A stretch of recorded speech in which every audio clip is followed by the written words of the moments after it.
चाची हो इनके जीतैहा चुनौआ तोरी पंचायत के चाहे पूरा गौआ। चाची हो इनके जीतैहा चुनौआ तोरी पंचायत के चाहे पूरा गौआ।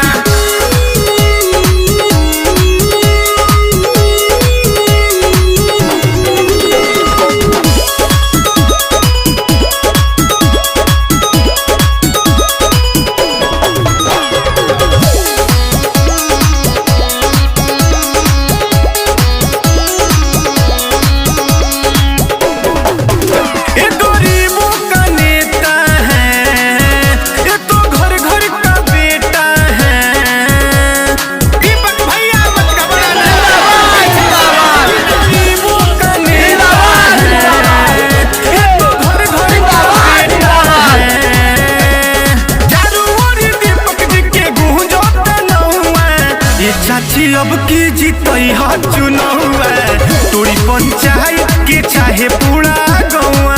चाची हो इनके जीतैहा चुनौआ तोरी पंचायत के चाहे पूरा गौआ।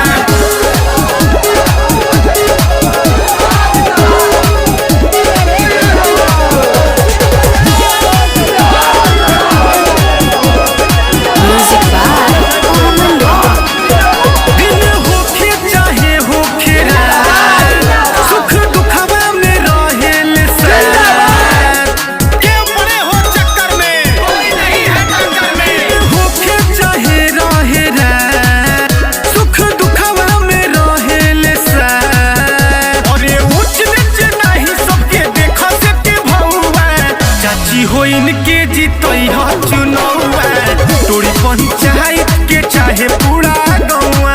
चाची हो इनके जीतैहा चुनौआ तोरी पंचायत के चाहे पूरा गौआ। चर्चा चलत बाइन कर गली गली अब की विरोधी भाई के दाल नहीं गली पहले रविंद्र राज साथे पूरा गौआ।